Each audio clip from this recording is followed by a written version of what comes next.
Ya. Assalamualaikum warahmatullahi wabarakatuh. Perkenalkan, saya dari kelompok 3. Nama saya Rizky Alaudin, NPM 2020 1450 1187. Dan kakak saya Maisa Veronica Nenggolan, NPM 2020 1450 1172. di tengah sini ada 5 yang saya ingin mempresentasikan tugas saya dari kelompok 3.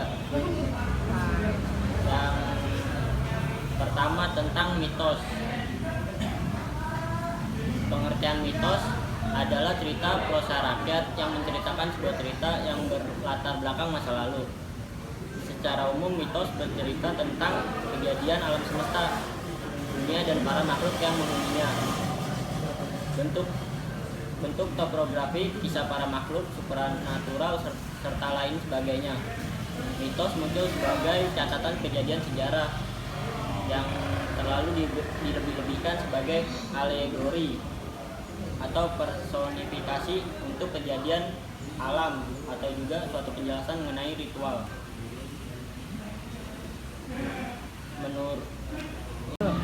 Ada teori menurut A. Comte bahwa dalam sejarah perkembangan manusia itu dibagi 3 tahap, yaitu tahap teologi, tahap filsafat, sama tahap positif. Dalam tahap teologi atau metafisika, manusia menyusun mitos atau dongeng untuk mengenal realita. Mitos ini diciptakan untuk memuaskan rasa ingin tahu manusia. Kalau menurut C.A. Pearson, mitos adalah suatu cerita yang memberikan pedoman tertentu kepada sekelompok orang. Pada tahap teologi ini, manusia menemui identitas dirinya.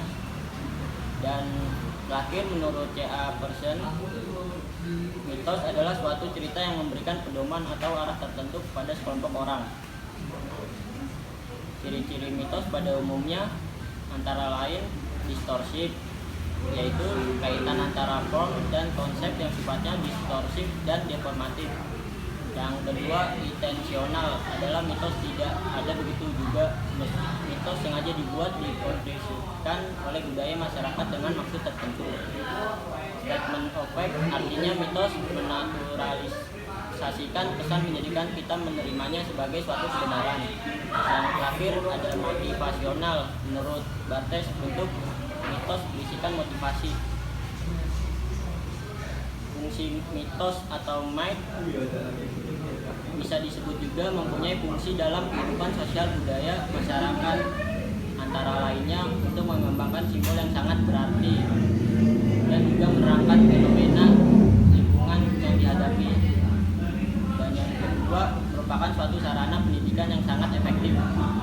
Dan yang terakhir, untuk menanamkan dan menumbuhkan nilai budaya.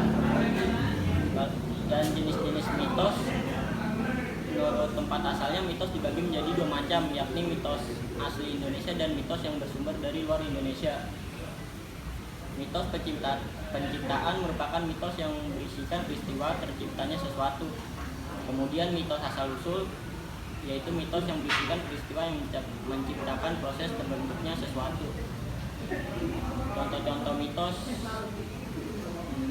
dari adat Jawa. Memar di bagian tubuh karena dijilat setan. Mitos biasanya memar terjadi karena pembuluh darah yang pecah. Mengendari sepeda motor di malam hari menyebabkan paru-paru basah. Saat berselimut tebal bisa menurunkan demam.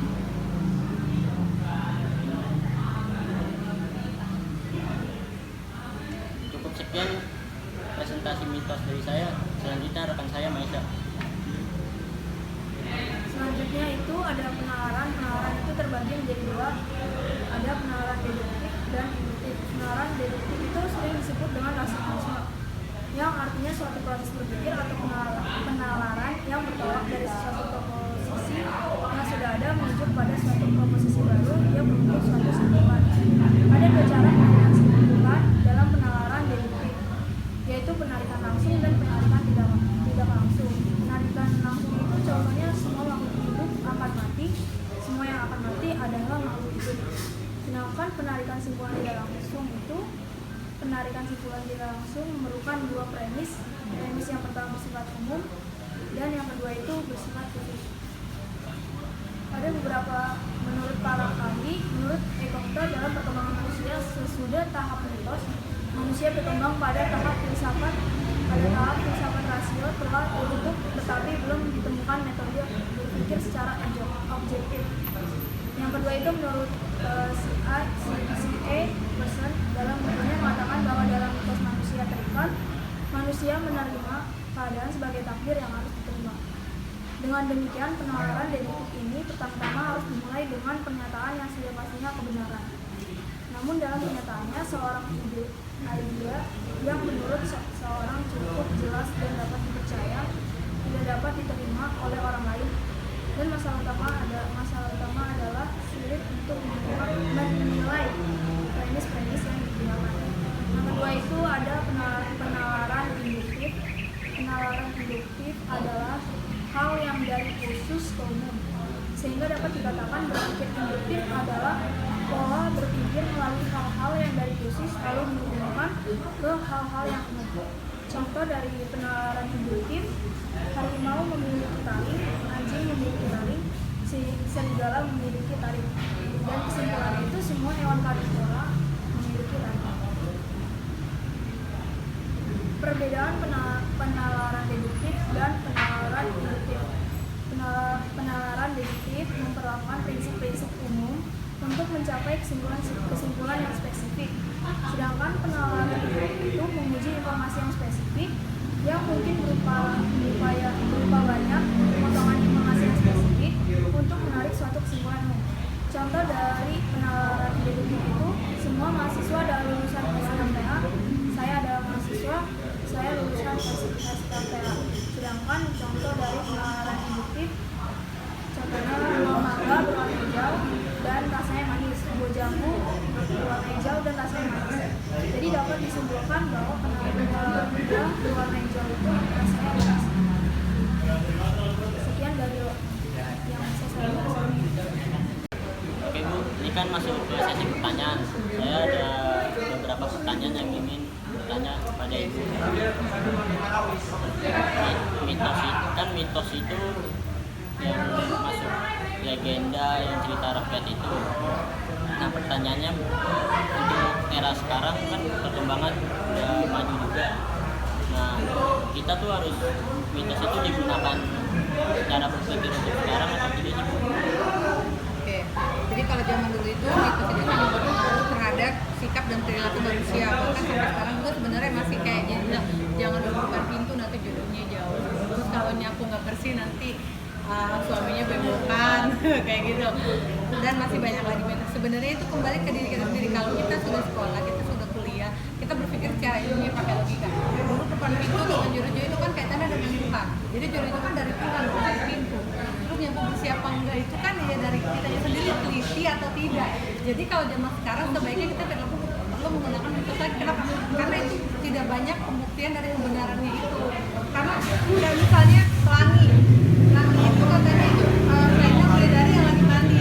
Padahal sebenarnya itu fenomena alam yang terjadi setelah hujan kayak gitu, setelah diadakan penelitian. Tetapi mitos dulu bilang bahwa pelangi itu adalah selendangnya bidadari yang lagi mandi. Tapi sampai saat ini kita harus buktiin bidadari yang itu di mana. Oke, ada lagi gimana? Saya mau tanya, tadi kan saya sudah menjelaskan tentang kesamaan penalaran deduktif dan induktif. Saya mau nanya nih, tadi kan saya menjelaskan tentang perbedaan penalaran deduktif dan induktif. Nah, persamaannya apa, Bu?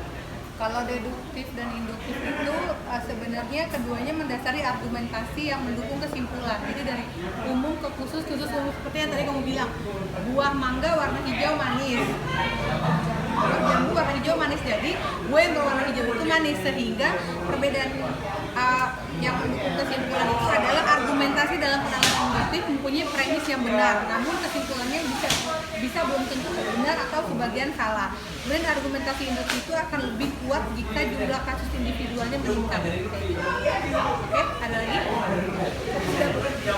Sekian dari kelompok kami, kelompok 3. Mohon maaf jika ada salah-salah. Silakan yang bertanya lagi bisa tulis di kolom komen. Iya. Demikianlah diskusi dari kelompok 3 kami. Saya pamit undur diri. Wassalamualaikum warahmatullahi wabarakatuh. Dadah. Waalaikumsalam warahmatullahi wabarakatuh.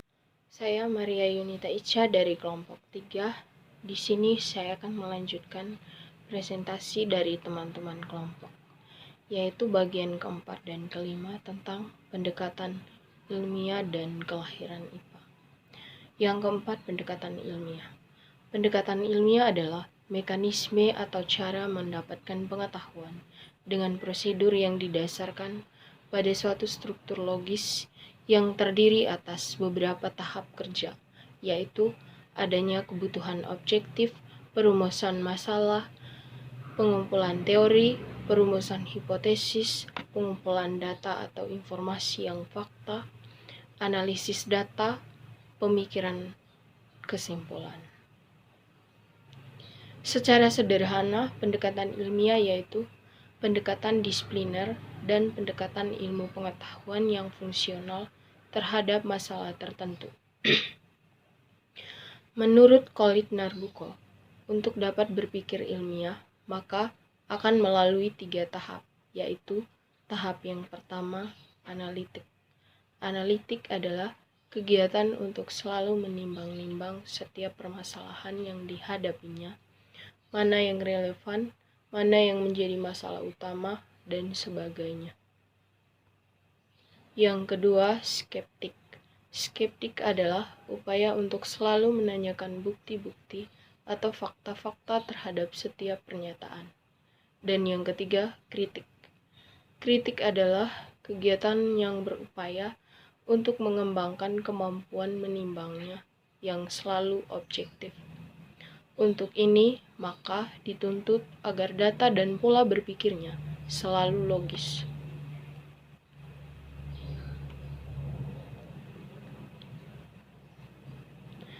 Yang kelima, kelahiran IPA. Mula-mula, manusia masih percaya pada mitos yang sekarang hanya dinilai sebagai pengetahuan semu. Karena mitos kemudian dianggap tidak memuaskan, maka dicarilah pure science. Objek utama yang dipikirkan manusia adalah alam, sehingga lahirlah pengetahuan alam. Awal dari IPA pada saat manusia memperhatikan gejala-gejala alam, mencatatnya, kemudian mempelajarinya. Pengetahuan yang diperoleh mula-mula terbatas pada hasil pengamatan terhadap gejala alam yang ada. Kemudian, semakin bertambahnya dengan pengetahuan yang diperoleh dari hasil pemikirannya. Dengan peningkatan daya pikirnya, manusia akhirnya dapat melakukan eksperimen untuk membuktikan dan mencarikan kebenaran dari suatu pengetahuan. Setelah manusia mampu memadukan kemampuan penalaran dan eksperimen, maka lahirlah ilmu pengetahuan alam sebagai ilmu yang mantap. Demikian presentasi dari kelompok kami. Jika ada kekurangan dalam presentasi, kami mohon maaf. Terima kasih.